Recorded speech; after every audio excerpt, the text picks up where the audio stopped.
Hi guys, Catherine here and welcome back to my YouTube channel. And if you are new, welcome.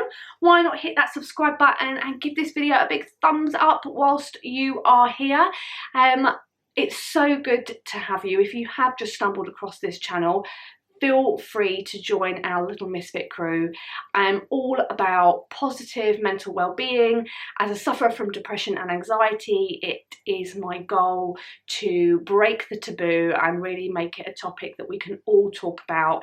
What with it just recently being World Mental Health Day as well, it is so important that we all look after ourselves, especially now we're going into the winter months. Now, I was going to put a video up last week, however, there was a lot of things that I couldn't film, so I ended up not having much content to put together for a video, unfortunately. And I doubt you guys want to see me watch TV. I mean, we already have Gogglebox for that, so yeah. I thought I'd leave it for that week, but I'm back this week, and as promised, I'm actually going to give you the results to my cervical screening, or smear test as it is known by. So if you don't wish to continue, or you don't wish to hear the results, or for instance you feel very uncomfortable at any point, feel free to click off. There is absolutely no obligation, but if you want to hear my results, know more, and to see my journey, feel free to stay. You are more than welcome to. And if you have had something similar happen, you're happy to share, feel free to drop a comment in the comment section below. I would love to hear from you guys. But without further ado, we are going to jump into it. So again, if anyone feels uncomfortable, you can click off at any point. There is no obligation to stay on. I am not pressurizing you at all. Okay? Right. So let me give you some background. At the start of September, I was invited for my first cervical screening, so my smear test. I've not had a smear test before, and because I'm coming up to the age of 25, you are usually invited in to have your first cervical screening done. So that is what I had done at the start of September, and I do have a video around that already up on my channel, so I will link that in the eye above. So I was told at that moment that I would have about 2 to 4 weeks wait to get my results. However, it did take about 6 weeks, and I can't say I'm surprised. What with the current situation and lots of people waiting for different results, I'm not surprised that things were delayed, you know,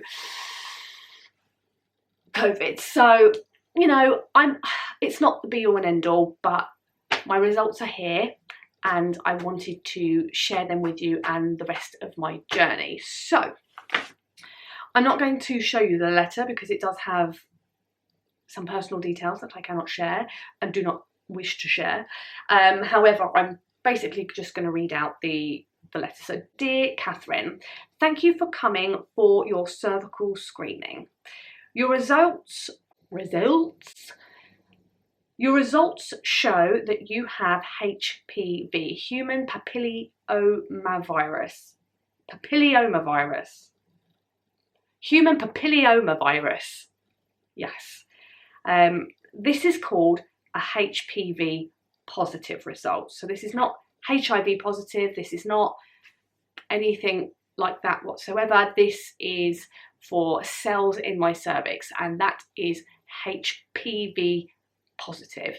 So I'm sure there are lots of girls out there that can relate that when you were in school, you all would have had those jabs on your arms, and I was one of those many girls who had the HPV vaccine.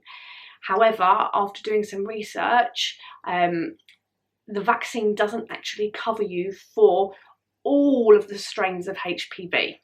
Only most of them. And by the way, there are nearly or over 200 strains of HPV. So it covers you for most, but not all.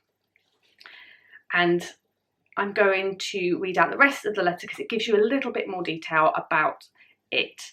So HPV is a common virus, and most people will have it at some point in their life without knowing. Usually it goes away on its own. However, sometimes it can be long lasting, and this may cause abnormal cells in your cervix. The cells can, over time, turn into cancer if left untreated. And this is exactly why it is so important to have a regular smear test with your doctor, because if you do have abnormal cells or HPV or something, they can catch it early, they can look into it and make sure that it is not cancer. And that is basically the first paragraph of the letter. I have to admit, I can't say that I'm 100% surprised by having HPV, because I've had a lot of problems. We're getting personal now. I've had a lot of problems down there. I'm sure there are millions and millions of women all over the planet that can relate to having a recurring thrush and BV and just everything under the sun. And maybe that's from an imbalance of pH, that's just an imbalance in general, things being allergic to things, you know, just and trying to find the cause of it and why it kept happening. And I tried everything, like everything, and I could never put my finger on why. So if this is maybe what has been causing it over the last year or so, it would make sense as to why I've had so many issues in the last year. So I'm hoping that once this goes away, like it says here, it usually goes away on its own. I'm hoping if this goes away, so do my other problems. So in a way, I'm kind of relieved to know that maybe there is something, because I don't feel as crazy thinking, well, why on earth is this happening? I can't figure out why. I'm not doing X, Y, and Z. I'm not doing anything to irritate. But, you know, here we are. So it then goes on to say, we also tested your sample for abnormal cervical cells. We found changes in some of the cells in your cervix called low-grade oh my God, it's another long word, sorry guys. Dyskaryosis. Low-grade dyskaryosis. I reckon I've absolutely millered that one, but here we are. Low-grade dyskaryosis. In almost all cases, these abnormal cells are, and in bold, not found to be cancer. But we would like to invite you to come in for further examination. So that puts my mind slightly at ease that, you know, there might not be anything sinister going on. However, they want to explore a little bit more to completely rule that out. And then at least I will have something on my system where they will then invite me back and make sure that that is still the case. I have a friend who went through something very similar, in fact, almost identical to my letter. And she had a follow-up, I think, a year later. So, you know, I think they are very thorough with this. So I'm only at the beginning stage of my journey with this, but I am going to take you guys on the way, because I do think it's very important to break the taboo, especially with women's health, and to make sure that as many women out there as possible go and get their cervical screening, because, you know, this is so important. And sometimes nasty things don't stick out like a sore thumb. And, you know, people with depression and anxiety, I'm sure you can relate.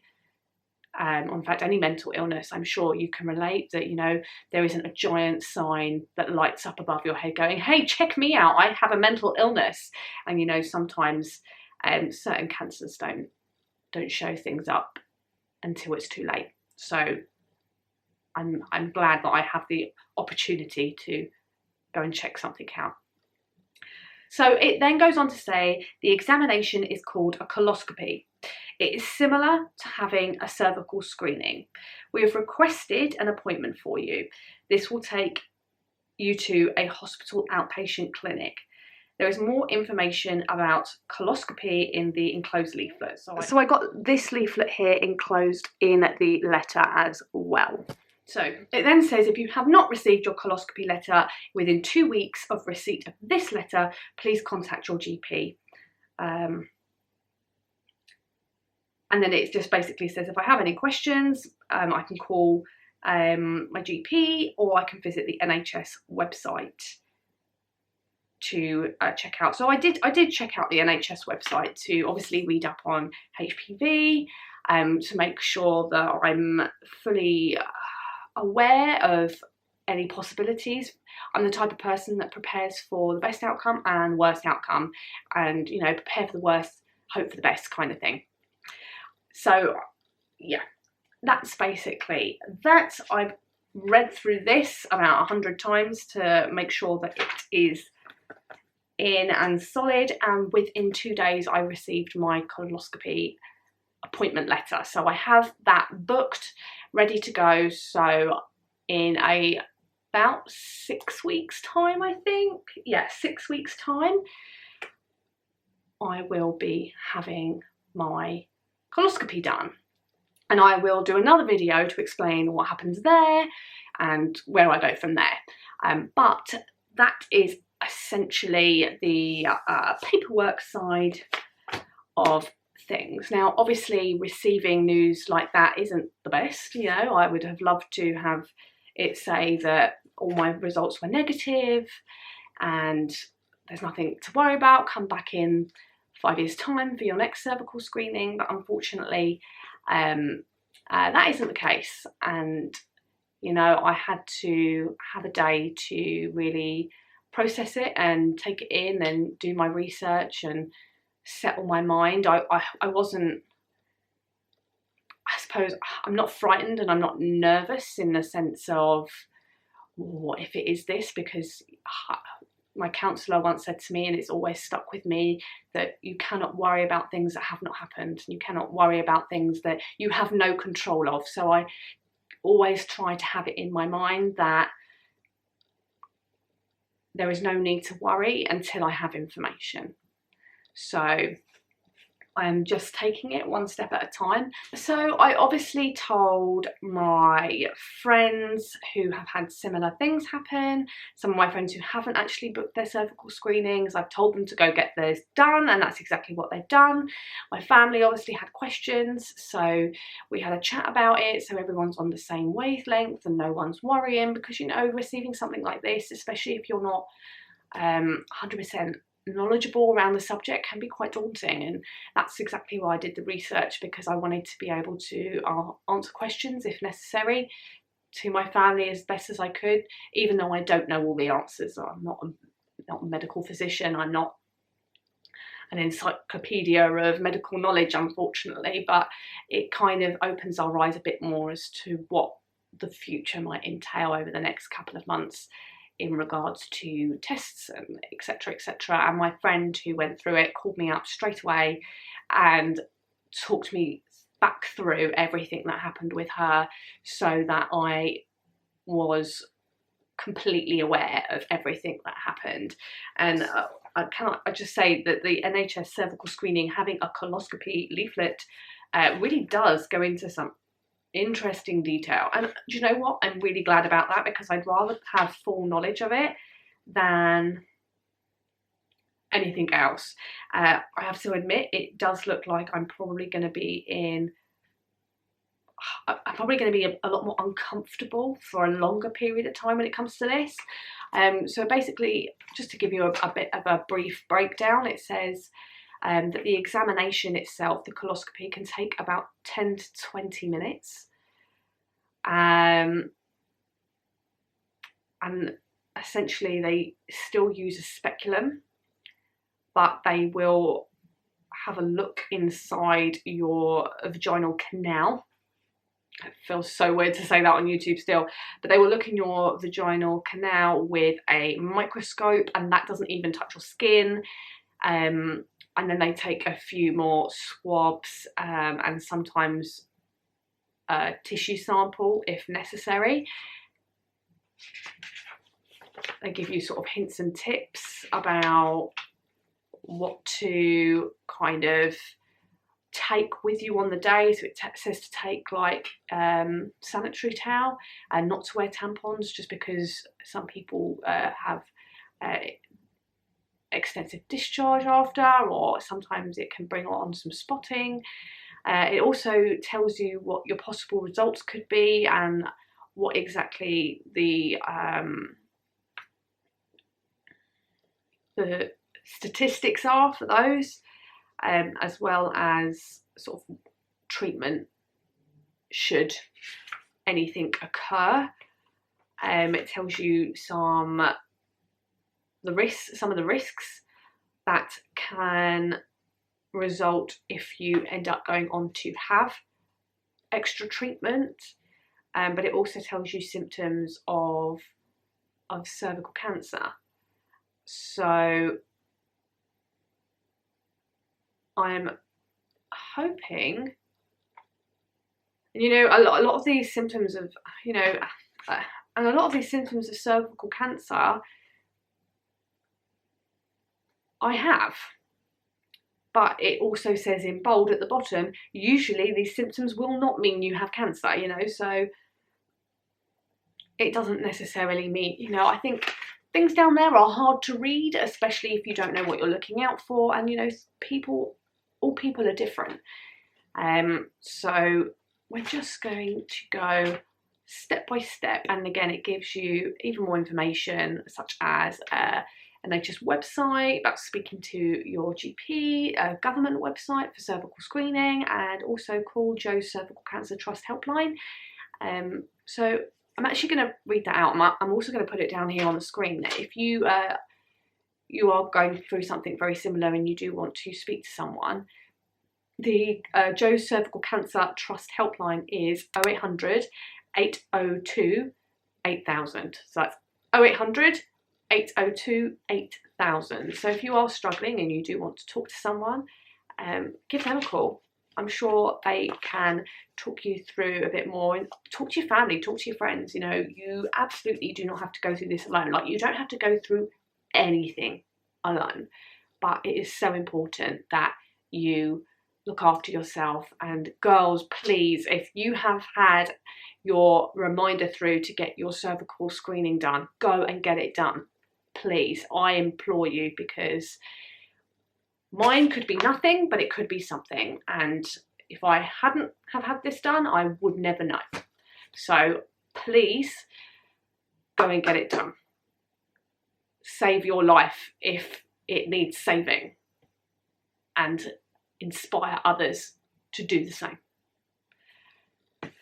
So that is the end of that video. Make sure you do follow me on my journey. I will put updates over on my social medias, so I will link those around the screen so you guys can go and follow my social media accounts and get daily updates as and when new things happen. I really want to spread the word and break the taboo surrounding cervical screenings and women's health, so make sure that this video gets out there to as many women as possible so they go and get their cervical screening done, because it is so important that we change the way people view cervical screenings, because they are there to save our lives. Now, make sure if you like this video to give it a big thumbs up and to hit that subscribe button and ring that notification bell as well, so you know exactly when I upload my videos. And at the end of my videos, we also like to do shout outs for our little crew.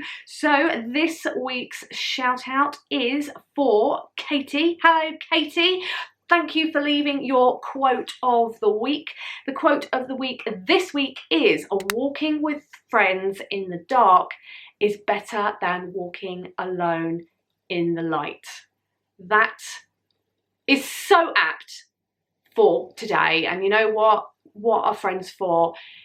Really embrace your friends, guys. Really embrace your family. And, you know, if you are going through something, bad news or a tough time, reach out to someone. You know, don't just rely on your friends to reach out to you. I know we all say make sure you reach out to a friend, but you know, sometimes we need to reach out to our friends as well, because the help starts from number one. So Absolutely. Thank you so much for that quote of the week. It was absolutely amazing and really apt, I think, for today's subject.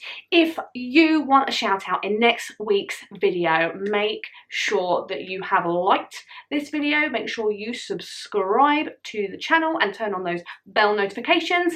And also make sure that you leave your quote of the week in the comment section below, hashtagging quote of the week. And I will make sure to comment on any comments that are left. I hope you all have an absolutely fantastic week, and I cannot wait to see you along for the rest of my journey, whether that be with this or with something else. Big love to you all, and I will catch you next time. Bye guys. Stay when I blame you for the things that weigh me down, 'cause in the